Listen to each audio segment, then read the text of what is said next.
C'est-à-dire que le but des paraboles, c'est de nous révéler comment le royaume de Dieu fonctionne, comment les richesses du royaume de Dieu fonctionnent. Est-ce que l'Église est avec moi? Amen, amen. Et donc, ce matin, on est dans la parabole du semeur depuis 3 semaines maintenant. La parabole du semeur nous parle de 4 types de cœurs. Mais on va relire la parabole du semeur. Est-ce qu'il y a un lecteur avec moi ce matin? Parabole du semeur, on va aller dans l'évangile de Marc. On va aller dans l'évangile de Marc. Je vais lire ce matin. Tu vas prendre ta Bible avec moi. Marc chapitre 4. À partir du verset 3. Je suis dans la version second 21. Second 21. La Bible dit, le verset 3, je vous explique. Il dit, écoutez, un semeur sortit pour semer. Comme il semait, une partie de la semence tomba le long du chemin.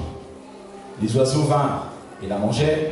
Une autre partie tomba dans un sol pierreux où elle n'avait pas beaucoup de terre et elle se leva aussitôt parce qu'elle ne trouva pas un terrain profond. Verset 6. Mais quand le soleil parut, elle fut brûlée et sécha, faute de racines. Alléluia. Tu peux dire à ton voisin que celui qui a des oreilles pour entendre, entende. Yes, c'est le Saint-Esprit qui est en train de parler à quelqu'un ce matin. Alors, je rappelle rapidement ceci. On rentre dans notre message. On a vu le premier type de cœur. La parole du Seigneur est répandue. C'est ça la semence. La parole du Seigneur est répandue. La semence qui tombe sur la terre, qui passe sur le chemin, les piétons viennent l'arracher. Je te renvoie aux différents enseignements qu'on a donnés il y a 2 semaines. Le diable vient l'arracher, c'est le cœur meurtri. Dimanche dernier, on a parlé du cœur endurci. C'est-à-dire que la parole de Dieu arrive, elle commence tout doucement à faire quelque chose, mais quand les tempêtes, les combats, les persécutions arrivent, cette parole-là, cette semence-là ne produit qu'une foi éphémère. C'est le cœur endurci. Celui qui est religieux, celui qui croit être debout, mais en réalité, il ne l'est pas. Ce matin, maintenant, on va rentrer dans notre 3e type de cœur. Alléluia. Alléluia. J'aime Marc chapitre 4 toujours, mais cette fois-ci dans la version semeur, le verset 18 et 19. Là, Jésus maintenant est en train d'expliquer ce sur quoi on va rentrer ce matin. Ce sur quoi on va parler ce matin. Est-ce que l'Église est toujours avec moi? Amen. Ok. Tu peux lire avec moi le verset 18 et 19. Et on va commencer notre étude.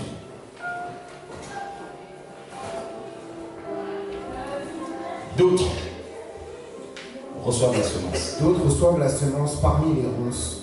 Ils entendent la parole, mais les préoccupations de ce monde, l'attrait trompeur des richesses et les passions en tout genre pénètrent en eux, étouffent la parole et la rendent infructueuse. Amen, amen. Amen, amen. Amen. J'expliquais l'autre jour que ces différents types de cœurs, ce n'est pas simplement des païens ou des gens qu'on peut cataloguer de dehors. Non, Jésus parle aux chrétiens. Dans ta vie, tu peux traverser des saisons où, lorsque tu reçois la parole, à cause des combats, à cause des moments difficiles, le diable vient l'arracher. À cause de ce que tu as pu traverser quand tu étais enfant, injustice, mauvais traitement, etc., la parole ne produit pas. D'autres, par contre, reçoivent la parole, mais leur cœur est endurci, parce qu'ils ne la comprennent pas bien. Mais ce matin, il y a une catégorie de chrétiens à qui je m'adresse. Et je vais reprendre ma version Semeur 2000, j'aime bien, parce que c'est avec celle-là que j'ai commencé à étudier cette parabole. La version dit ceci. D'autres reçoivent la semence parmi les ronces, c'est-à-dire les épines, n'est-ce pas? Ce sont ceux qui écoutent la parole, mais ils ne portent pas de fruits, parce qu'elle est étouffée par les soucis de ce monde. Quelqu'un dit avec moi les soucis de ce monde. Les soucis de ce monde. Virgule, l'attrait trompeur des richesses et toutes sortes d'autres passions qui pénètrent en eux. Ce matin, le Seigneur parle à ceux qui ont eu une marche, une histoire avec Dieu. Tu as commencé à marcher avec Jésus, tu reçois la parole, parce que suis-moi très bien, quand tu regardes les premières différentes catégories de cœurs qui sont là, lorsque la parole tombe sur le chemin, le diable, ton passé, tes problèmes, tes douleurs, tes échecs empêchent la semence de prendre racine, n'est-ce pas? Lorsque la parole tombe sur la terre et que le cœur est endurci, la racine commence à prendre, mais elle ne s'accroche pas. Du coup, ta foi est éphémère. Mais ici, on a affaire à un autre type de chrétiens. Ils entendent la parole arrive dans leur cœur, la parole commence à prendre racine. Est-ce qu'on me comprend? C'est une personne qui marche avec Dieu, qui connaît la parole, qui est abonné aux enseignements, qui est abonné aux louanges, à toutes ces choses-là. C'est bien. Mais le problème qui est là, c'est que la semence commence à grandir, mais au même moment, il y a aussi les épines, il y a aussi les ronces qui poussent en même temps. Et ce matin, je veux parler du cœur que moi j'appelle le cœur hypocrite et stérile. Le cœur hypocrite et stérile. Le problème qui est là, il est le suivant. La finalité, c'est de porter du fruit. C'est ce que Dieu attend de nous. N'est-ce pas?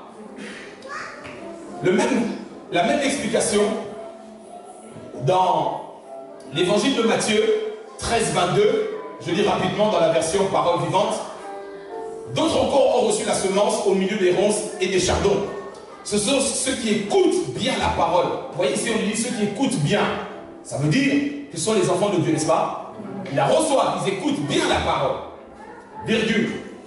Mais en qui elle reste stérile parce qu'elle est étouffée par les préoccupations matérielles. Amen, amen. Je veux parler à quelqu'un ce matin. Je ne suis pas venu accuser, ni indexer. Mais le Seigneur est en train de faire un travail. C'est vraiment lourd ce qu'il a déposé dans mon cœur ce matin. Mais aujourd'hui, je veux parler à celui qui a un parcours avec Dieu. Tu as obtenu des résultats avec le Seigneur. Mais il y a certains problèmes qui restent. Et la parole de Dieu que tu reçois, la qualité du fruit que tu portes ne correspond pas à l'enseignement que Dieu te donne. Pourquoi? Parce que cette parole est étouffée. Elle est étouffée par les épines et les ronces. Laisse-moi ce matin te parler des épines et des ronces. Les épines et les ronces représentent les soucis. Les épines et les ronces représentent les préoccupations. Tout être humain, toute personne normalement constituée fait face à ce problème. Mais je veux dire à quelqu'un, développer, entretenir les soucis, ce n'est pas bon pour ta marche chrétienne. Pourquoi? Parce que les épines, les soucis sont une malédiction. Quelqu'un dit quoi une malédiction? Malédiction. Les épines et les ronces apparaissent dans la parole de Dieu lorsque Dieu a maudit la terre. Est-ce que quelqu'un me comprend? Lorsque Dieu a maudit quoi? La terre. Dans Genèse chapitre 3, second 21, verset 17 à 18. Est-ce qu'on peut lire ça dans la parole de Dieu? Second 21, Genèse chapitre 3, verset 17 à 18. Lorsque l'homme a chuté, lorsque l'homme a choisi de suivre autre chose que la volonté de Dieu, lorsque le Seigneur est venu maintenant juger, poser des questions à la femme, à l'homme et au serpent, il donne maintenant un jugement. Et regardez ce qu'il dit à partir du verset 17 et on va lire le verset 18. Regardez. Il dit à l'homme, puisque tu as écouté ta femme et mangé du fruit, au sujet duquel je t'avais donné cet ordre, tu n'en mangeras pas. Le sol est maudit à cause de toi. C'est avec peine que tu en tireras ta nourriture tous les jours de ta vie. Il te produira des ronces et des chardons, et tu mangeras de l'herbe des champs. Amen. Suis-moi très bien. La Bible explique ici, le Seigneur parle. Il dit, à cause du péché, à cause de la malédiction, la terre, lorsque tu vas la travailler, elle va te produire des épines et des ronces. Est-ce qu'on me comprend? Maintenant, les épines et les ronces, ce sont des végétaux, vous êtes bien d'accord? Tout végétal provient d'une semence. Et toute semence est un organe vivant. Et tout ce qui vit entend. Est-ce que l'Église me suit? Ça veut dire que les épines représentent la malédiction qui est au-dedans de l'homme. Mais je vais aller encore plus loin pour qu'on se comprenne. Lorsque Dieu a créé l'homme, il a créé l'homme esprit. Dans Genèse chapitre 2, lorsque Dieu forme l'homme, il prend le souffle de Dieu, il mélange ça à la poussière du sol. Vous comprenez? Et l'homme devient une âme vivante. Mais maintenant, quand Dieu maudit la terre, ça veut dire un tiers de la constitution de l'homme, c'est la poussière de la terre. Est-ce que tu l'entends? Amen. Ça veut dire que lorsque la terre, qui est un tiers de ta constitution, te produit quelque chose de négatif, quelque chose qui combat la semence de Dieu, ça veut dire que le diable a la capacité, en s'appuyant sur la terre que lui a reçue à cause de la chute de l'homme, il peut maintenant exercer une domination sur l'homme à cause de cette faiblesse-là qui est le tiers de ta constitution. Et les épines viennent de la terre qui a été rejetée et maudite. C'est pour ça que les soucis peuvent t'envahir, peuvent te dominer facilement. Est-ce que l'Église peut comprendre? Je dis ce matin, les soucis ne sont pas de Dieu. Oui, on doit être prévoyant. Oui, on doit savoir planifier. Oui, on se soucie de nos enfants dans le bon sens du terme. On leur veut du bien, que le mal ne l'arrive pas. Mais si je parle de soucis de quelque chose qui te ronge, qui t'enlève le sommeil, qui t'amaigrit, qui te rend insomniaque, qui te rend dépressif, qui te rend peureuse. Est-ce que l'Église me comprend? Le Seigneur parle ici aux chrétiens qui entendent la parole. La parole prend racine. La parole est en train de grandir. Mais le problème, c'est que si les soucis grandissent, la plante, la semence qui est au-dedans de toi ne peut pas produire de fruits. Quelqu'un me dira, mais je suis dans l'église, je vois la main de Dieu. Le souci qui est là, dans la parabole du semeur, Jésus dit, à cause, regardez bien, on va revenir encore sur la parabole du semeur. Regardez.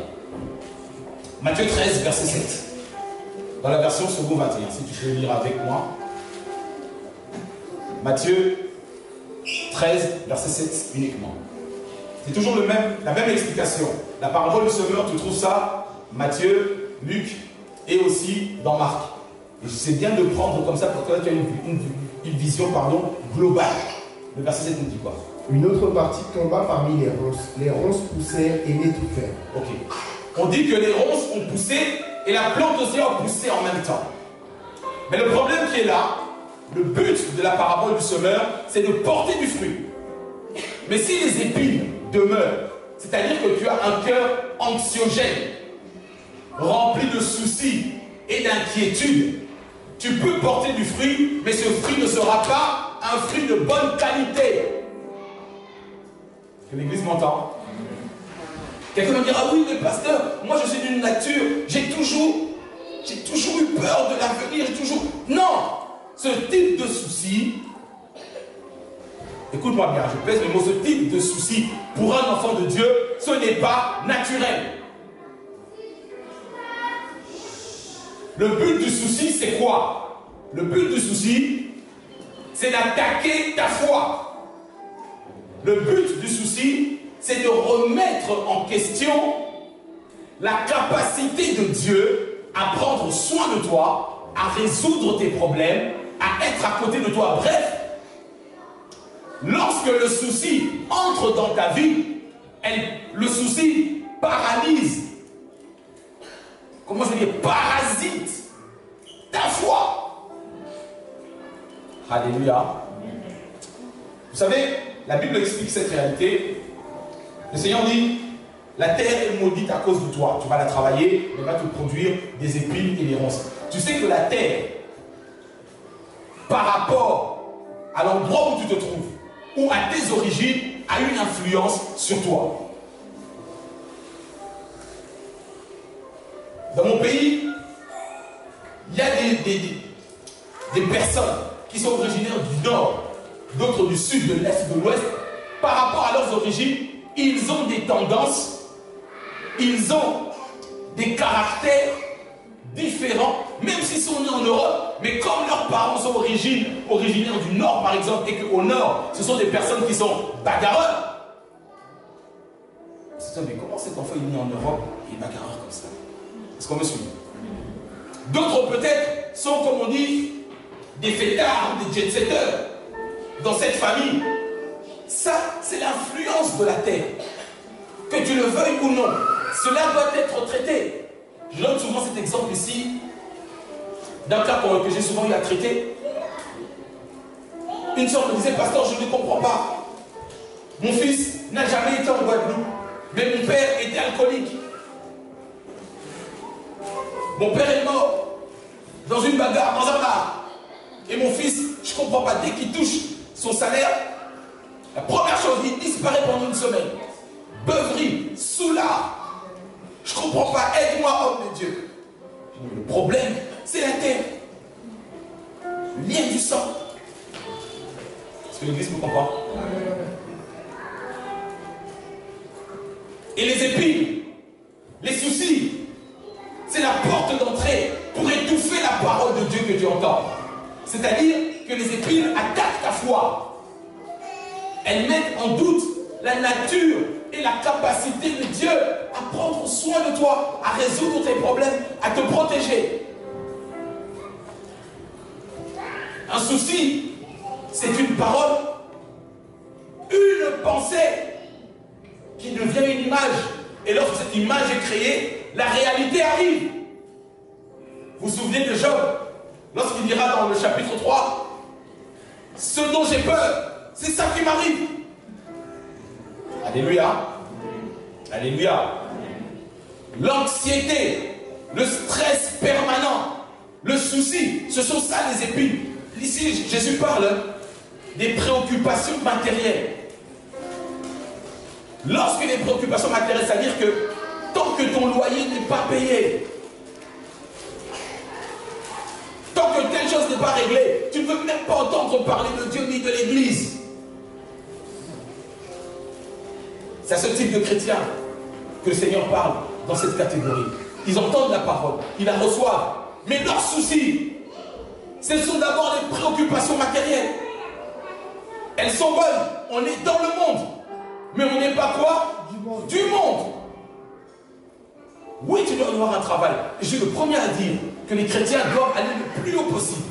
Mais si ton travail devient une occasion de chute pour toi et qui t'empêche de communier avec Dieu, alors il y a une remise en question. Parce que la bénédiction de l'Éternel, c'est celle qui apporte la richesse, qui enrichit. Elle ne se fait suivre d'aucun quoi? Chagrin.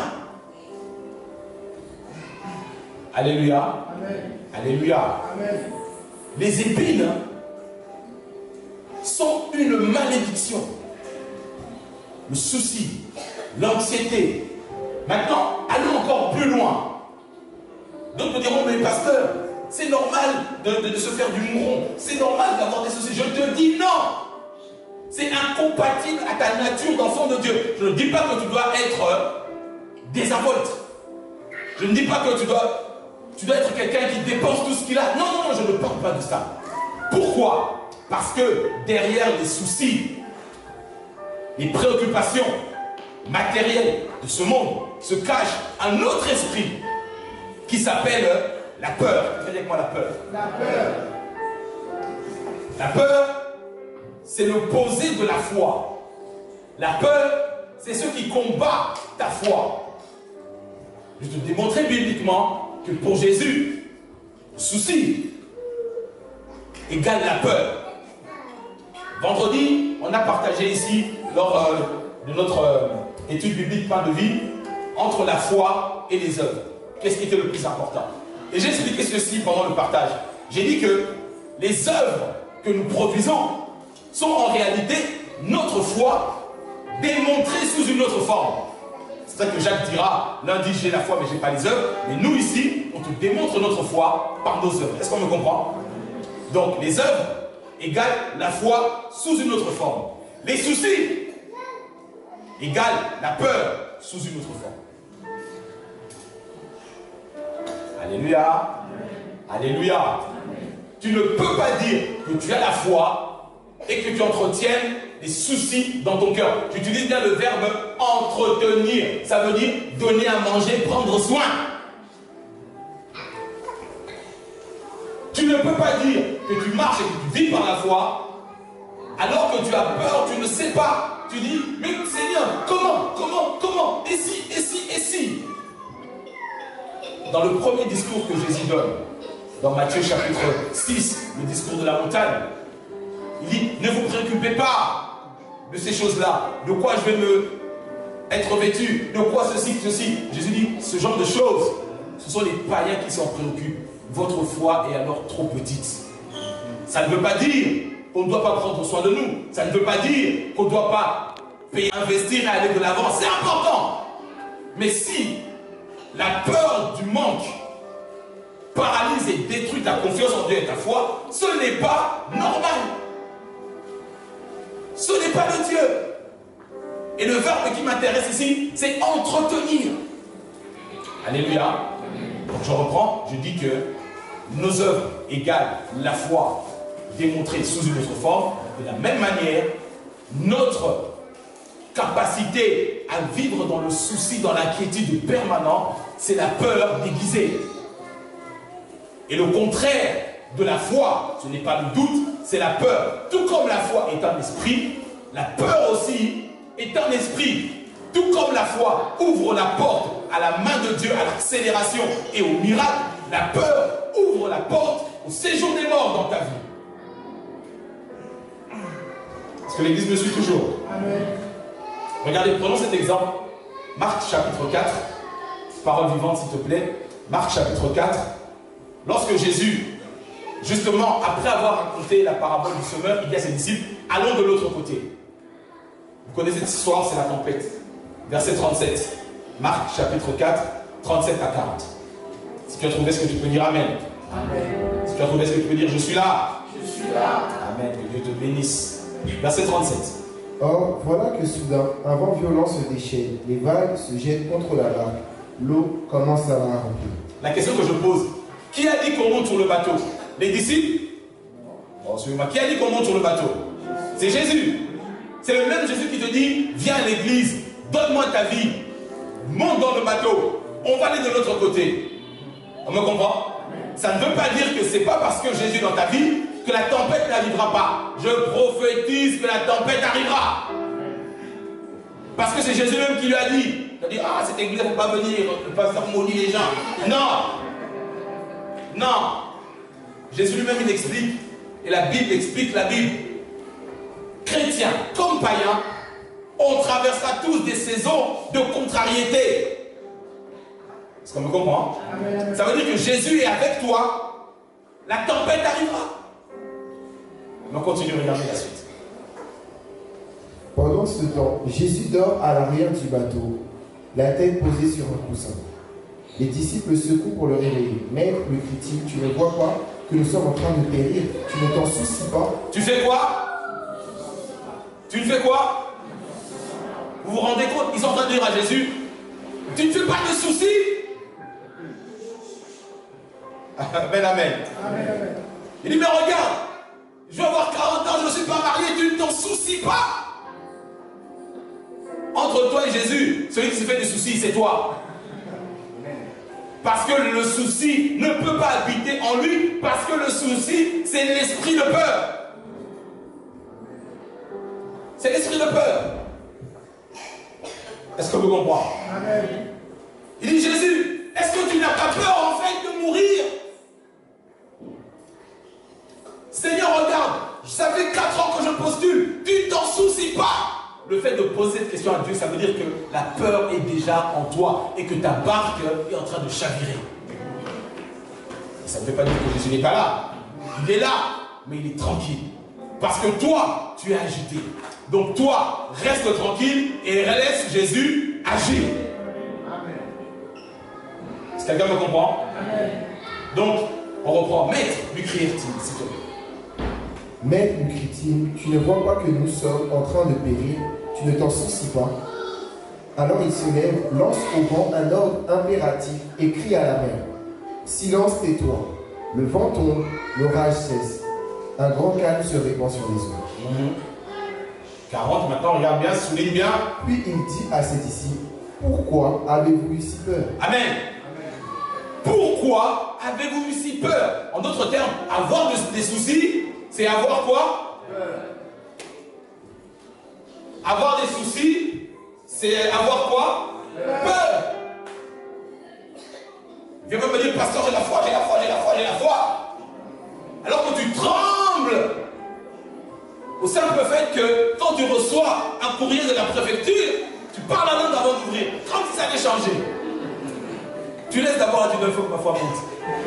Tu as peur. Alléluia. Amen. Alléluia. Amen. Jésus dit, tu te fais des soucis. Ça veut dire que tu as peur. La peur est un esprit. C'est un esprit qui ne vient pas de Dieu. Paul dira à Timothée dans le 2e épître, lorsque toute l'église est en train d'abandonner Timothée, lorsque Timothée même était sur le point de laisser tomber l'église dont il était pasteur, il dit, Timothée, je me souviens de la foi qui était dans ta grand-mère, qui était dans ta mère et qui est maintenant en toi. N'aie pas honte de moi et retiens ceci, Dieu ne nous a pas donné un esprit de peur. La Bible dit très clairement que la peur est un esprit. Donc je peux aussi dire clairement que le souci est un quoi? Jésus parle de cette parabole. Mais si vous ne comprenez pas la parabole du semeur ici, il ne faut pas comprendre le reste. Le problème qu'il y a, c'est que beaucoup d'entre nous ici, nous avons la parole de Dieu, nous sommes habitués, nous avons la parole de foi, tu entends cette parole, tu sais comment ça marche. Mais pourquoi dans tel domaine, la peur est toujours là? C'est-à-dire que tu as un jardin que Dieu est en train d'entretenir, que la parole est en train de faire, mais il y a à côté de ce jardin rempli d'épines. Et ça empêche la parole de Dieu de porter vraiment du fruit. Et souvent quand on dit, Seigneur, si tu n'agis pas, je suis mort. Tu es là. C'est la même mentalité que les disciples ici. Seigneur a dit, mais regardez verset 48. Oh, Puis il dit à ses disciples, pourquoi avez-vous eu si peur? Qu'est-il arrivé à votre foi? Qu'est-il arrivé à votre foi? Lorsque les soucis apparaissent, la foi disparaît. Can I repeat? Il dit, lorsque les soucis apparaissent, la foi fait quoi? Dis à ton voisin, lorsque tes soucis apparaissent, ta foi disparaît. Dis-le à Ashley. Dis-le à quelqu'un. Ashley, je t'embête, hein. Lorsque tes soucis apparaissent, ta foi disparaît. Jésus leur dit, pourquoi avez-vous eu si peur? Et le terme qui m'intéresse, c'est le terme si. Ça veut dire autant.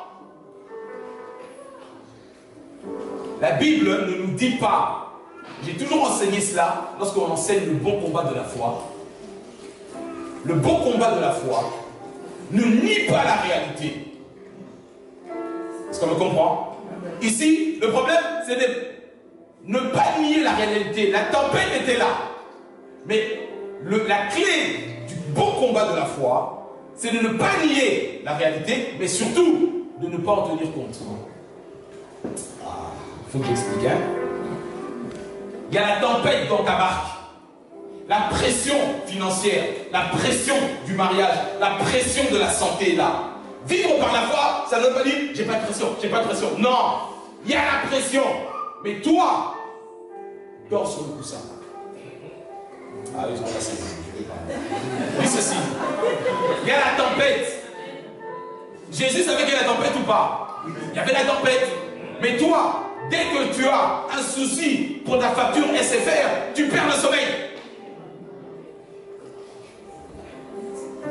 Tu perds le sommeil. Et SFR, 24 €. Comment je vais faire? Oh Dieu tout-puissant. Et il a créé l'univers, 24 € de ton forfait. Est-ce qu'on me comprend? La foi, elle est démontrable, elle est visible. Les soucis, c'est la peur déguisée. Il y avait la tempête, Jésus était là. Je vais expliquer très bien, parce que théologiquement, peut-être vous ne comprenez pas. L'homme est esprit, n'est-ce pas? Il possède une âme, il habite dans un corps. Le corps peut dormir, l'âme peut s'assoupir, mais l'esprit ne dort pas. La Bible dit, voici le sommeil, il ne dort, celui qui garde Israël. C'est-à-dire que Dieu est esprit, l'esprit ne dort pas. C'est-à-dire que Jésus étant dans le bateau, même s'il se reposait d'avoir enseigné sur la parabole du semeur, son esprit était conscient qu'il y avait la tempête ou pas. Oui, mais ça ne l'a pas empêché de dormir. Amen. Merci frère. Bonsoir. Ça veut dire que quelles que soient les contrariétés, les vagues qui sont devant de toi, dès que ça t'enlève le sommeil, le souci est entré. Dès que ça t'enlève l'appétit, le souci fait quoi? Et quand le souci apparaît, la foi fait quoi? Parce que l'église le suit. Amen. On est toujours ensemble. Amen. Voici le sommeil, ni le dort. Ça veut dire que Jésus est dans le bateau. Mais dit, pourquoi avez-vous eu si peur? Le si là, ça veut dire, tu prends en considération de la réalité, mais tu décides qu'elle ne t'enlèvera pas le sommeil. Est-ce qu'on me comprend? Tu décides, quel que soit le rapport médical, tu décides, quel que soit le rapport, le diagnostic, les paroles de malédiction que ton père ou ta mère peut dire, tu décides de ne pas en tenir compte et tu dors tranquillement. C'est ça la foi démontrée. Vous vous souvenez de l'apôtre Pierre, lorsque les persécutions commençaient, on a déjà tué Jacques, on a emprisonné d'autres chrétiens. Pierre, enchaîné, on a dit demain tu seras exécuté. Il est dans la pièce la plus profonde du cachot, entouré de 4 gardes qui l'enchaînent. Et la Bible dit, Dieu a envoyé un ange à la réponse de la prière des saints. Mais lorsque l'ange arrive, il trouve Pierre en train de dormir. Moi j'appelle ça la foi. On te dit demain à 10h. Est-ce que toi on te dit déjà, la préfecture t'appelle demain à 10h, convocation. La préfecture, c'est même le sous-adjoint de la secrétaire qui t'appelle. Peut-être que simplement pour te dire, prends toi, toi. Pasteur. Non! Lui on lui dit demain on te coupe la tête. C'est-à-dire que ton pasteur a déjà été exécuté. Les diacres, les Andy, les Lili exécutés. Mais on dit bon, demain c'est toi. Tu vas faire quoi? Tu vas fuir! Et Pierre disait ça dans Actes des Apôtres. La Bible dit non seulement Pierre dormait, mais lorsque l'ange est arrivé, la Bible dit que la cellule était noire. Mais il y avait la lumière. Logiquement, dès qu'on allume la lumière, tout s'éclaire. Malgré la lumière, Pierre dort. Et la Bible explique, va dans le détail. L'ange secoue Pierre, dit frère, quand même si on a la foi, réveille-toi. Est-ce qu'on est ensemble? Est-ce qu'il y a des gens qui ont la foi comme Pierre ce matin? Pierre avait la foi, et cette foi était visible et démontrable. Est-ce qu'on me comprend? Jésus dit, mais pourquoi avez-vous si peur? Où est donc passée votre foi? Les soucis, tu ne dois pas les lier. Tu ne dois pas leur accorder trop d'importance. Même s'ils sont là, tu décides de ne pas en tenir compte. Quelqu'un me comprend? Alléluia. Regardez, un autre passage, quelque chose que le Seigneur m'a permis de comprendre récemment. On va aller dans 1 Pierre, chapitre 5. 1 Pierre, chapitre 5, second 21. Je disais que les soucis, c'est une arme puissante que le diable utilise contre tous les êtres humains parce que les soucis viennent de la terre, du sol. Un tiers de notre constitution. Et automatiquement, le diable a un moyen de pression fort sur tous les êtres humains. Mais je bénis le Seigneur parce que même si on est fait de chair et de sang, on est d'abord esprit. Alléluia. Amen. Ok, regardez ce passage que vous connaissez sûrement. 1 Pierre chapitre 5. On va lire à partir du les versets 7 et 8 uniquement. Versets 7 et 8. 1 Pierre chapitre 5, versets 7 et 8. Déchargez-vous sur lui de tous vos soucis, car lui-même prend soin de vous. Verset suivant. Soyez sobres, restez vigilants. Votre adversaire, le diable, rôde comme un lion rugissant, cherchant qui dévorer. Sur les réseaux, on voit souvent ce verset. Le diable rôde comme un lion rugissant. Et on te met quelqu'un qui est en train de se battre avec un lion. Et tout ça. Sur Facebook, sur Insta. Vous savez, les super chrétiens, ils t'envoient ça. Tu vas se dire, oh là là, moi je suis mal barré. Hein. Non. Écoutez, ce verset, il est tellement important. Je vais te l'expliquer comment Dieu l'a révélé. Lorsque l'apôtre Pierre a écrit cela, il a écrit ça d'un seul trait, c'est-à-dire, c'est d'un même souffle. Les deux versets en réalité sont liés. Lorsqu'on nous parle d'être vigilant par rapport au diable qui rôde comme un lion rugissant, soit dit en passant, le diable n'est pas un lion, il fait comme un lion, il n'y a qu'un seul lion, c'est Jésus, n'est-ce pas? Maintenant, le verset 7 nous dit ceci. Ne garde pas les soucis. Parce que si tu entretiens tes soucis, ça va permettre au diable de venir rôder tout autour de toi. Pourquoi? Parce que les soucis viennent de lui. Les soucis viennent de la nature déchue. Et comme la nature déchue est sous la domination du diable, souvenez-vous quand Jésus avait dit à ses disciples, moi je pars, mais le maître de ce monde, en moi, il n'y a rien de lui. Vous vous souvenez de ce passage? Il faut qu'au-dedans de toi, il n'a pas dit autour, tu peux être entouré de soucis, mais ne laisse pas les soucis entrer au-dedans de toi. Est-ce que quelqu'un me comprend? C'est-à-dire que lorsque tu commences à développer la peur, tu ne te décharges pas de tes soucis sur Jésus, mais toi-même tu les portes, tu commences à répandre un parfum qui attire l'ennemi. Alléluia. Amen. Alléluia. Amen. Moi je regarde beaucoup les reportages animaliers, vous le savez, Nat Geo Wild, c'est une chaîne que j'aime beaucoup. Et il y a une réalité, au début je me posais souvent la question. Deux choses. Souvent on voit les serpents qui sont là. Tu dis mais comment ça se fait que le serpent il reste là? Il est sûr que dans toute la jungle, la souris va passer là. Vous avez jamais posé la question? Moi oui. Vous dites mais c'est un truc là, c'est la télé-réalité? Non. Il y a une réalité, c'est-à-dire que tout animal développe et lâche une odeur. Est-ce qu'on se comprend? C'est-à-dire que le serpent sent l'odeur de la souris. Lorsque le signal de l'odeur est fort, ça veut dire qu'il prend souvent l'autoroute A1.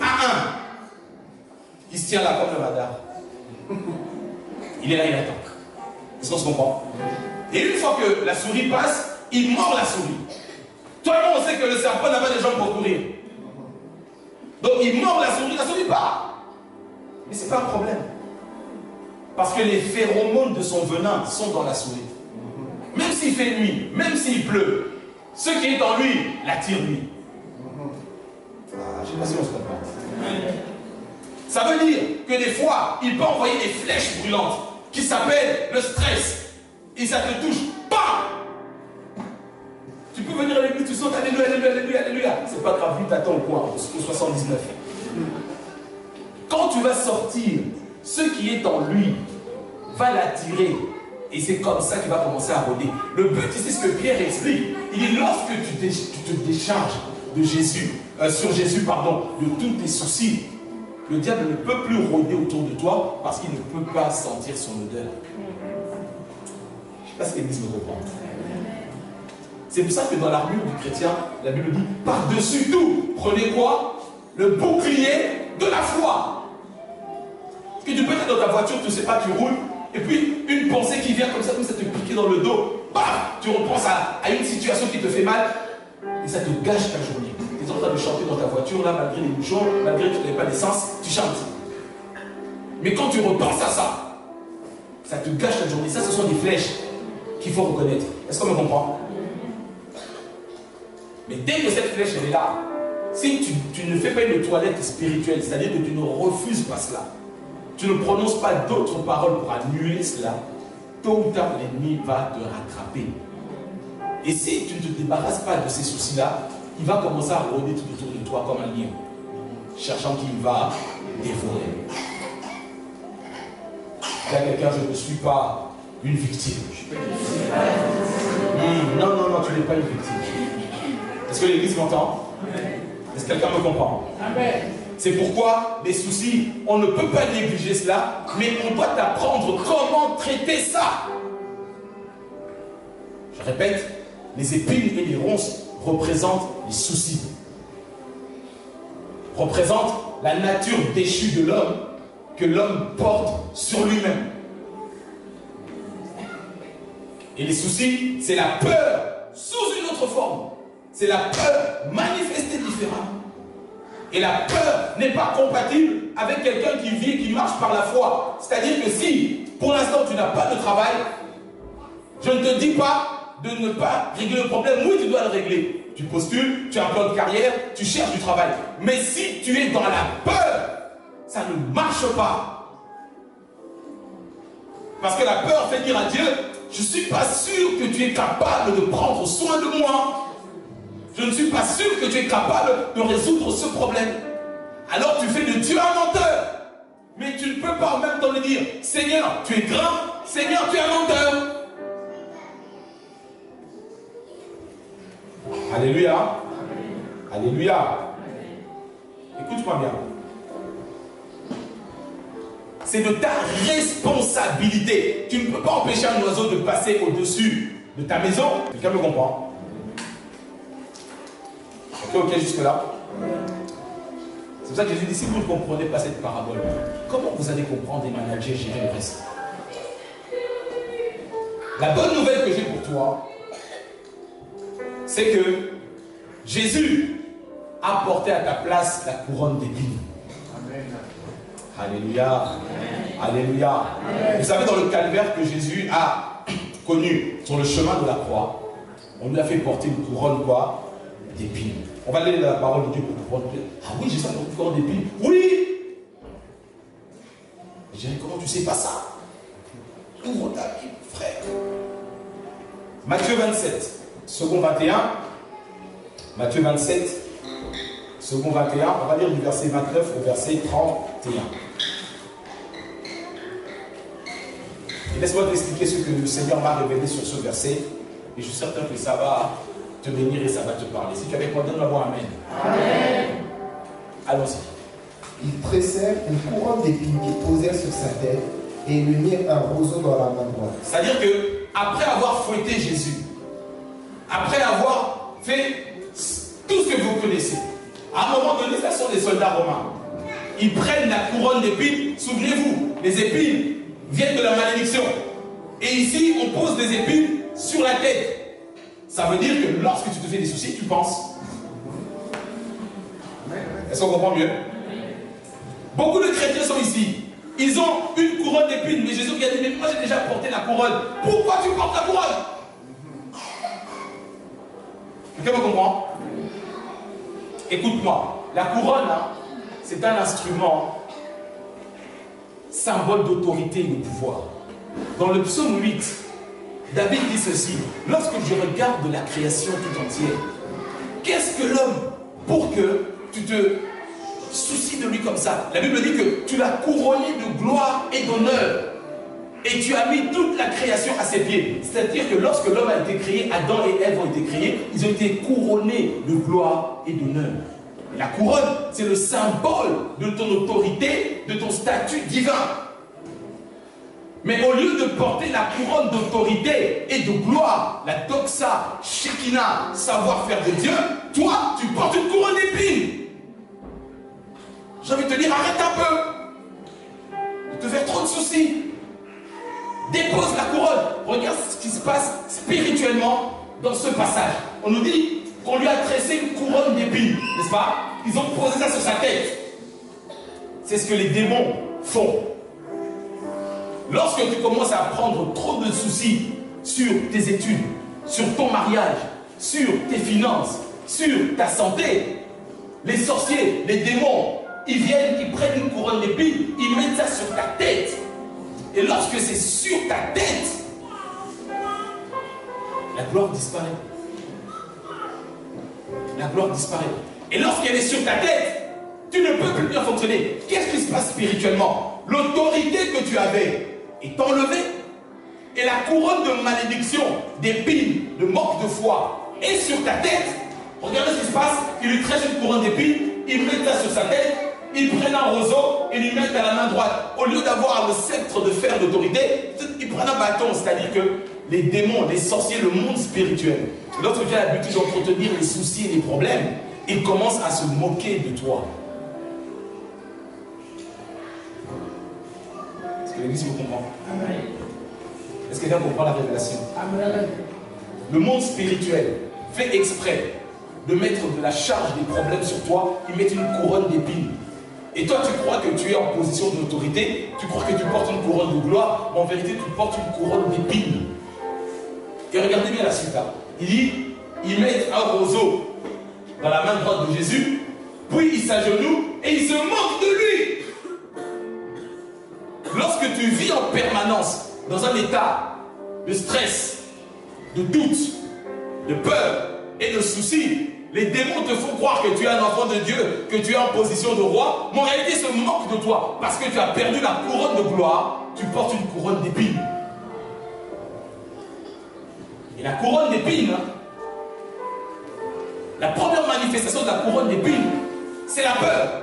Lorsque Adam a perdu la gloire, lorsque Adam a perdu son autorité, le premier sentiment, la première émotion qu'il a ressentie après avoir perdu la gloire, c'est la peur.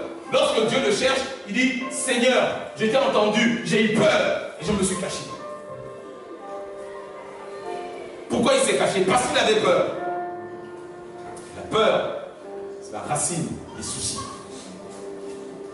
Est-ce que l'église me suit toujours? L'église me suit toujours. Donc il se moque de lui. Je dis à quelqu'un ce matin, tu dois décider, tu dois savoir dans ton esprit, lorsque tu entretiens une peur, une anxiété permanente, tu n'oses pas, tu perds le sommeil, tu perds l'appétit, spirituellement tu as perdu la couronne de gloire, tu as une couronne d'épines et les démons, les sorciers se moquent de toi. Mais ça, Jésus a déjà payé le prix. Alors arrête de t'inquiéter. Arrête de t'inquiéter. Et regardez la suite, c'est encore pire. Verset suivant. Regardez. Ce qui se passe, ils se moquent de toi. Et regardez bien, ils font quoi? Tu sais que la maladie te crache dessus. La pauvreté te dit prie, prie, mais en réalité te crache dessus. Cracher sur quelqu'un, c'est le symbole du mépris. C'est lui faire comprendre que tu ne vaux rien. Alors que la Bible dit dans le psaume 8, Dieu t'a créé de peu inférieur à lui, couronné de gloire et d'honneur. Il a tout mis sous tes pieds. Mais toi, parce que tu vis dans la peur, le stress, le doute, l'anxiété, l'insomnie, et tu prends des médicaments pour dormir, il crache sur toi. En gros, ils sont en train de te dire, tu ne vaux rien, tu perds du temps en faisant semblant de prier. Alléluia. Ils crachaient sur lui et ils prennent le même bâton et ils tapent encore sur la tête. Ça veut dire, on rajoute encore les soucis. Ça veut dire que c'était SFR, allez, on rajoute free. Et on rajoute les enfants. Et après, c'est la voiture qui tombe en panne. Et après, on rejette tes prélèvements. C'est-à-dire qu'ils prennent le bâton, ils te crachent dessus et ils tapent sur ta tête. Et regardez, c'est pas fini. Next. Après s'être ainsi moqué de lui, ils lui enlevèrent le manteau, lui remirent ses vêtements et l'emmenèrent pour le crucifier. Vous savez que si on n'enlève pas la couronne d'épines, c'est le séjour des morts qui t'attend. Alléluia. Amen. Mais regardez, c'est la même histoire dans l'évangile de Jean, chapitre 19, verset 1 à 3, s'il te plaît. Toujours ce bon papier. Regardez ce que la Bible dit, c'est important. Jean chapitre 19, verset 1 à 3. Alors Pilate ordonna de prendre Jésus et de le fouetter. Les soldats tressèrent une couronne d'épines. Ils ont tressé quoi? Alors dis-le, ils ont tressé quoi? Jésus a déjà porté la couronne d'épines à ta place. Sinon, regarde ce qui se passe, continue. Les soldats tressèrent une couronne d'épines qu'ils posèrent sur sa tête et lui mirent un manteau de couleur bleue.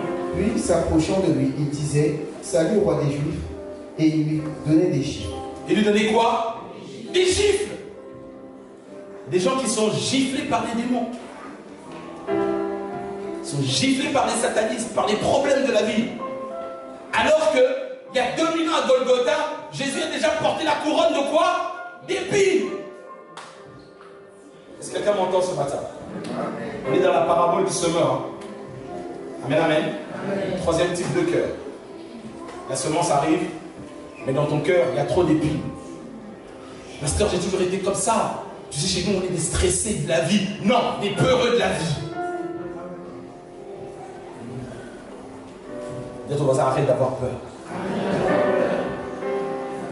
Refuse le stress. Alors, dis-le bien, refuse le stress. Non, regarde-toi pas en toi, toi-même. Je refuse le stress. Je refuse la peur. Je refuse les couronnes d'épines. Alléluia. Je le dis, je répète, on ne nie pas la réalité, mais on décide de ne pas porter la couronne d'épines. C'est ça la foi. Seigneur, tu as déjà accompli. Moi, je compte sur toi. Tu as dit, alors je compte sur toi. Je ne me fais plus de soucis. Et je manage ce qu'il y a à manager. Si je cherche du travail, je postule. Je m'habille bien et je vais chercher du travail. Et je parle comme Dieu parle. Est-ce que l'église me suit? Amen. Alléluia. Amen. Le problème des soucis, j'ai dit, ça attaque ton âme et ton esprit. Parole vivante. Apocalypse chapitre 14, uniquement le verset 4. Ici, la Bible nous parle des vainqueurs. Est-ce qu'il y a des vainqueurs avec moi ce matin? Est-ce qu'il y a des vainqueurs avec moi ce matin? Regardez bien, parole vivante explique ça trop bien. Et il n'y a que cette version qui explique ça comme ça en français. Le verset 4 de la Bible dit quoi? Ils n'ont pas souillé leur âme par les soucis et les plaisirs du monde. Stop. Ils n'ont pas souillé leur âme par les soucis. Parce que dès que tu entretiens les soucis, tu souilles ton âme. En d'autres termes, tu souilles ton cœur. Parce que ton cœur est le composant majeur. Ton âme est le composant majeur de ton cœur, n'est-ce pas? Donc si ton cœur est souillé, ta vie aussi est souillée. Et si on dit qu'ils n'ont pas souillé leur âme par les soucis et les plaisirs du monde, ils ne sont pas tombés dans la débauche dans le contexte du texte ici. Mais le côté de la débauche, je ne parle pas de ça ce matin. Moi, je parle du fait d'entretenir les soucis. Ah, je maudis les soucis dans ta vie au nom de Jésus.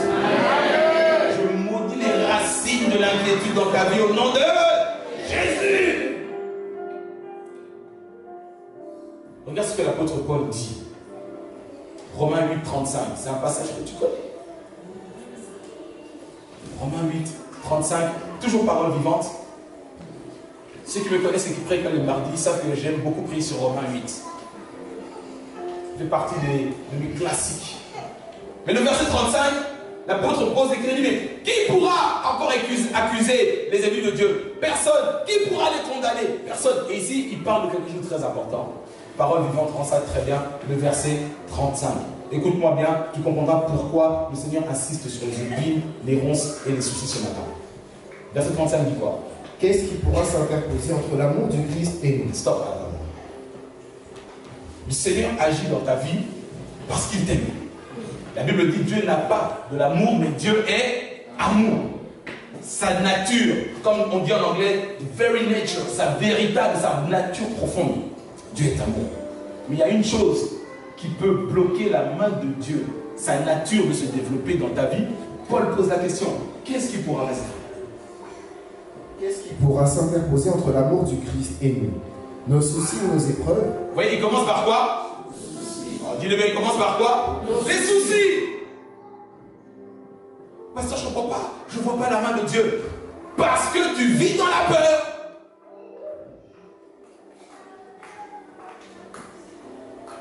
Pasteur, je ne comprends pas, mais est-ce que Dieu agit? La question que je pose d'abord, est-ce que tu vis dans la peur, dans le stress, ou tu dors sur le coussin? Cette peur-là, pas paralyse la main de Dieu? C'est la question que l'apôtre Paul pose ici dans une révélation profonde inspirée par le Saint-Esprit. Quelle est la première chose qui peut bloquer la main de Dieu dans ta vie? Un souci, deux épreuves. Il pose la question. C'est normal de penser à son avenir. C'est normal de penser à ses enfants qui soient bien protégés. C'est normal d'avoir un plan d'investissement, épargne, retraite. C'est normal tout cela, c'est vrai. Mais si ça devient un sujet d'anxiété, si tu enlèves le sommeil, l'appétit, c'est bien de vouloir se marier. Mais tant que tu n'es pas marié, tu n'es pas posé. Tu vis dans la peur. Seigneur, je vais avoir 49 ans, je ne suis toujours pas marié. Attention! Ça bloque la main de Dieu. Parce que Dieu n'est pas un menteur. Alléluia. Amen. Je dis que les soucis attaquent la véritable nature de Dieu. Vous savez, pour les Juifs, quand tu lui poses la question, tu lui dis, quel est le plus grand de tous les commandements? Ils vont te dire, écoute, ô Israël, l'Éternel notre Dieu est un. Et tu aimeras l'Éternel ton Dieu de tout ton cœur, de toute ton âme, de ta force. C'est dans les Deutéronome et c'est aussi dans le Nouveau Testament, n'est-ce pas? Mais ce que je veux que tu comprennes, c'est quoi? Le doute que les soucis font naître dans ton cœur, c'est sur la nature profonde de Dieu. On sait, on nous dit que Dieu est amour, c'est vrai. Mais pour les Juifs, on nous dit que Dieu est un. Est-ce qu'on me comprend? Ici, quand on parle de Dieu est un, ce n'est pas par rapport à la Trinité. Père, Fils, Saint-Esprit, non. Ce n'est pas par rapport à ça. Quand ils disent que l'Éternel écoute, ô Israël, Shama, ô Israël, l'Éternel notre Dieu est un, ça veut dire que Dieu, pour eux, un. Le terme hébreu un, l'unité, c'est le même terme que intégrité. J'explique encore. Ils disent, écoute, ô Israël, par-dessus tout, l'Éternel notre Dieu est intègre. Ça veut dire que ce qu'il dit et ce qu'il est, c'est la même chose. En d'autres termes, Dieu est fidèle. Est-ce qu'on comprend? Amen. Pourquoi j'ai toujours envie de dire à quelqu'un, Dieu est fidèle? Parce que Dieu est un, il est conforme. Pourquoi je parle du cœur hypocrite? L'hypocrite, c'est celui qui a un masque là et un autre visage là. Mais notre Dieu est un. C'est pour ça que nous avons confiance en lui. Mais les soucis font dire, Dieu, tu es hypocrite. Est-ce qu'on comprend mieux? Le verset du plus grand des commandements commence par dire, notre Dieu est fidèle. Par-dessus tout, Dieu est quoi? Fidèle. Et c'est par rapport à sa fidélité qu'on refuse la peur. Parce qu'il te dit, je serai avec toi, frère Yahoo, je ne t'abandonnerai pas. Même si tu as la tempête. Parce qu'il a dit, alors il est conforme à ce qu'il a dit, il va agir. Ta part à toi, c'est de compter sur sa parole et dire, Seigneur, tu es un. Alors agis par rapport à ta parole. Mais quand tu commences à avoir peur, tu dis, Seigneur, tu es un gros hypocrite. Excusez l'interprétation, ne cherche pas ça dans la Bible. Est-ce qu'on me comprend? L'apôtre Paul dit, qu'est-ce que c'est pas diacre? Qu'est-ce qui pourra s'interposer entre l'amour du Christ et nous? Nos soucis et nos épreuves, lorsque nous sommes persécutés, que nous manquons de pain, d'habits ou d'argent, est-ce parce qu'il ne nous aime plus?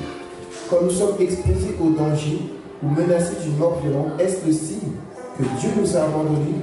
Je veux dire à quelqu'un, si il te manque de l'argent, ça ne veut pas dire que Dieu t'a abandonné.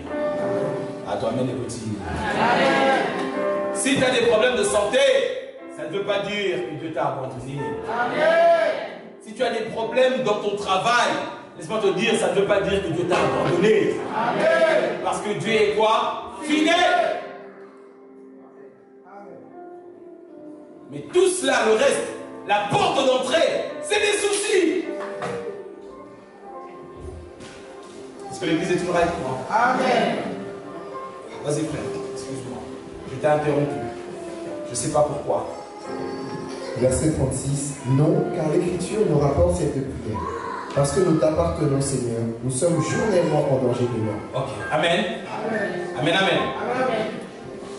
Les soucis peuvent tuer. Je parle aux responsables spirituels, à mes collègues pasteurs qui me suivent de plus en plus. Je dis, L'apôtre Paul, quand il commence à citer ses persécutions, ah là là là là, dans 2 Corinthiens 11, en 2 Corinthiens 11, Paul commence à expliquer qu'il a été lapidé, qu'il a été fouetté à mort, qu'il a été abandonné, qu'il a passé un jour et une nuit au milieu de la mer ou de l'océan. Est-ce qu'on me comprend? Tout cela, il sait tout ce qui s'est passé. Mais regardez, je vais vous faire voir quelque chose.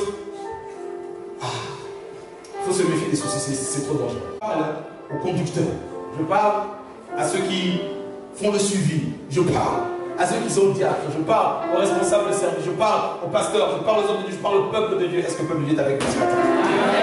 Regarde le verset 27, la Bible dit quoi? Tout cela. Donc ici, tous les problèmes qu'il a connus, les persécutions, les trahisons, les abandons. Maintenant, verset 27, il dit quoi? On est sur parole vivante, hein, c'est bon? 2 Corinthiens 11, verset 27, parole vivante.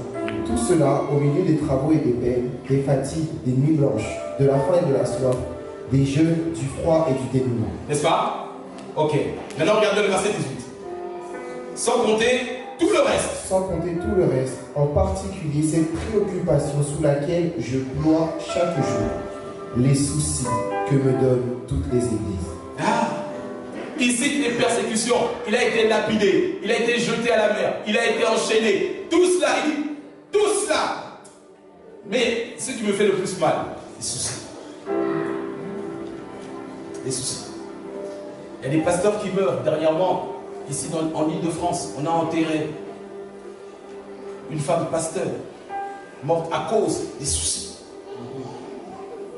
Des hommes de Dieu qui sont retournés vers le Seigneur plus tôt que prévu à cause des soucis, parce que ça étouffe la parole, ça étouffe la semence, ça martèle ton cœur quand on reçoit trop de coups. Regardez, quand tu prends Abraham, Isaac et Jacob, les trois, celui qui a eu la vie la plus courte, c'était Jacob.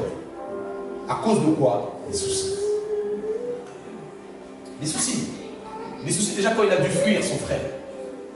Les soucis quand Laban l'a malmené pendant des années.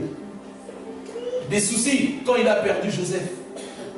Des soucis quand il a perdu Rachel. Est-ce qu'on comprend? Les soucis raccourcissent la vie. Et Paul ici, il dit, j'aime bien le verset 28, il dit, sans compter tout le reste. C'est-à-dire que c'est ça le plus important. En particulier, cette préoccupation sous laquelle je ploie chaque jour. Les soucis que me donnent les églises. C'est-à-dire les chrétiens. Et regardez au verset 29, il dit, en effet, qui vient affaiblir dans l'église sans que moi-même j'en sois malade?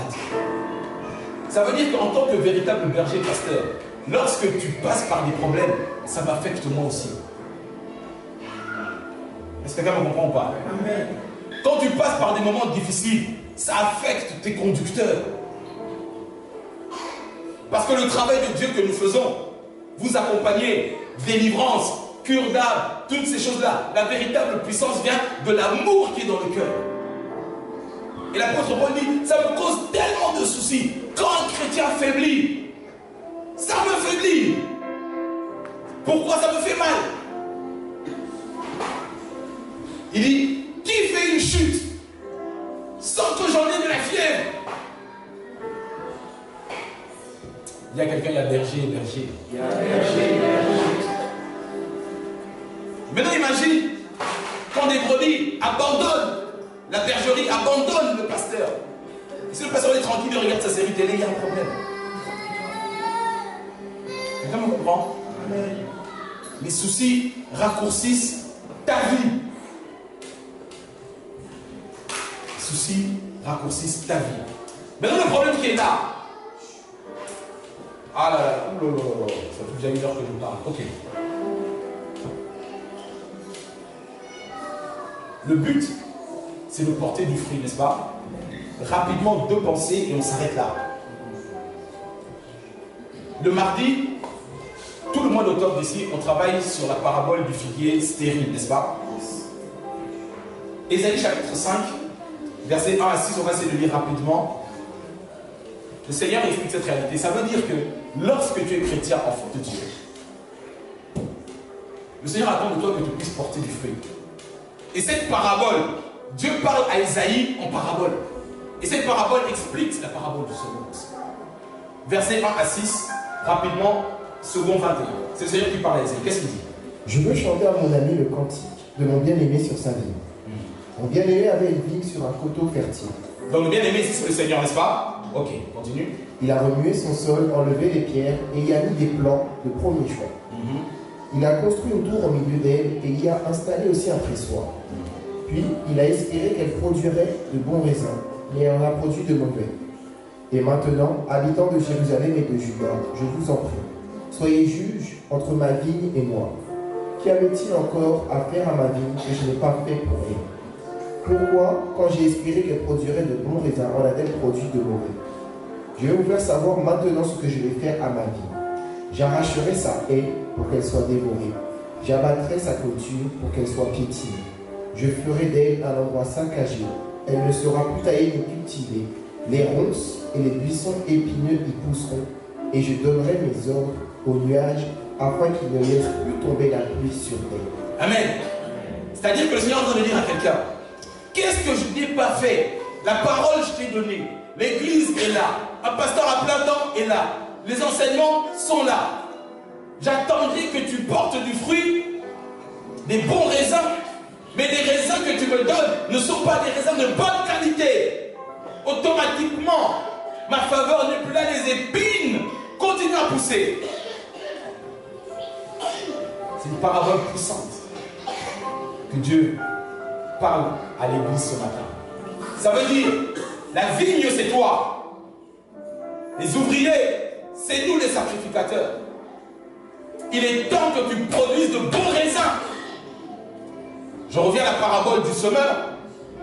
La Bible dit que la semence arrive, elle pousse, mais elle est stérile. Entre porter mauvais fruits et être stérile, pour Dieu c'est la même chose. Mais je reviendrai sur ça une autre fois. Maintenant je conclue ici. Comment faire pour lutter contre les soucis? Comment faire pour ne plus porter la couronne d'épines? Bien, la réponse de la parole de Dieu, c'est notre dernier verset, Philippiens 4, verset 6 à 7, parole vivante. Philippiens 4, verset 6 à 7, parole vivante. Comment faire pour ne plus entretenir les soucis? Je dis à quelqu'un ce matin, refuse de porter la couronne d'épines. Non seulement elle est sur ta tête, mais elle étouffe ton cœur et ton âme. Laisse-moi parler à ton âme ce matin. La Bible dit, n'entretenez aucun souci. Le verbe ici important, c'est entretenir. C'est-à-dire donner à manger. Se soucier, regarder, prendre soin. Il y a des gens qui prennent soin de leurs soucis plus que de leur foi. Le nombre de fois que tu penses à tes problèmes ne peut pas dépasser le nombre de fois que tu confesses la parole de Dieu. Je répète, le nombre de fois que tu penses à tes problèmes ne doit pas dépasser le nombre de fois que tu déclares la parole de Dieu. Le nombre de fois que tu penses à ta maladie ne peut pas surpasser le nombre de fois que tu déclares des versets de guérison. Et il y en a qui ne se contentent même pas de penser à leurs problèmes, ils parlent de leurs problèmes. Oh, moi tu sais ma maladie, moi tu sais mon infirmité, moi tu sais, je ne sais pas, je refuse de savoir. Tu me l'as dit une fois, ça suffit. Parle guérison, parle restauration, parle multiplication, parle délivrance, parle multiplication. Quelqu'un me comprend? Amen. N'entretenez aucun souci, mais dans toutes les situations, première chose, expose tes besoins à Dieu, besoins et souhaits. Donc tu parles à Dieu en lui faisant dans tes prières connaître ses réalités. Quand tu as tes problèmes, tu te la montres chez ta voisine Albertine, ou tu cherches la présence de Dieu, les hommes de Dieu ou des enseignements qui parlent de ces choses-là. La Bible dit, et j'aime bien ça, en toute situation, c'est-à-dire que le problème soit petit ou qu'il soit grand, que tu aies une dette de 5 euros, que tu aies une dette de 50 000, le procès c'est le même. Alléluia. Amen. En toute situation, expose tes besoins à Dieu, en lui faisant connaître ces choses-là par la prière. Next, intercéder avec confiance et sérieux. Le mot confiance, tu remplaces ça par la foi. Il y a des gens qui prient, mais qui prient avec un combustible qui est la peur. Ah Seigneur, si je ne me marie pas, c'est terminé, qu'est-ce qu'on va penser de moi? Ça c'est le combustible de la peur. Seigneur, si je ne trouve pas cette maison, qu'est-ce que je vais devenir? Mes enfants vont dormir à la rue. Ça c'est la peur. Quand tu intercèdes par la foi, tu dis Seigneur, je sais que tu vas te lever. Parce que la Bible me dit, et David a déclaré, j'ai été jeune et j'ai vieilli, jamais je n'ai vu le juste abandonné, ni ses enfants mendier le pain. C'est ça, intercéder avec sérieux. Et bien Seigneur, si tu ne fais pas, je pense que je vais dormir. Seigneur, tu les sens, ton accueil sont fermés. Non! Intercède avec foi. Intercéder avec foi et sérieux. Expose tes requêtes avec précision. Prie avec précision. Et sans oublier d'exprimer ta reconnaissance. Action de foi. Next, s'il te plaît. Alors, la paix de Dieu qui surpasse toute intelligence. Et j'appelle ce terme-là toute intelligence, c'est-à-dire toute logique. Si la logique dit, tu as un avis d'expulsion, mais tu as la paix de Dieu, tu dors sur un coussin. Quelqu'un me comprend? Si on te dit, il te reste autant de temps à vivre, mais que tu es tranquille, tu viens tous les dimanches à l'église. Parce que le problème des chrétiens, c'est ça, c'est qu'ils posent des problèmes, ils fuient la maison de Dieu. Ils sont stressés, anxieux. Non, au contraire, la paix de Dieu qui surpasse toute logique, toute intelligence. Le faire aiguise quoi? Le faire. Il dit que la paix de Dieu qui surpasse toute intelligence garde ton cœur et tes pensées. Et le verbe qui m'intéresse ici, c'est le verbe maintenir. Maintenir. Les garder. Quand on dit maintenir, ça veut dire qu'il y a une opposition. Maintiens. Maintiens tes pensées. Maintiens ton cœur. Maintiens tes pensées dans la communion et la protection de Jésus-Christ. Si tu appliques cela, les soucis auront des soucis à se faire. Quelqu'un me comprend? Il dit que tes soucis auront quoi? Des soucis à se faire. C'est eux qui vont devenir sans domicile. Tes soucis auront des soucis à se faire. Parce que Philippiens 4, 6 et 7 agissent. Est-ce que Dieu t'est béni ce matin? Est-ce que le Seigneur t'a parlé ce matin?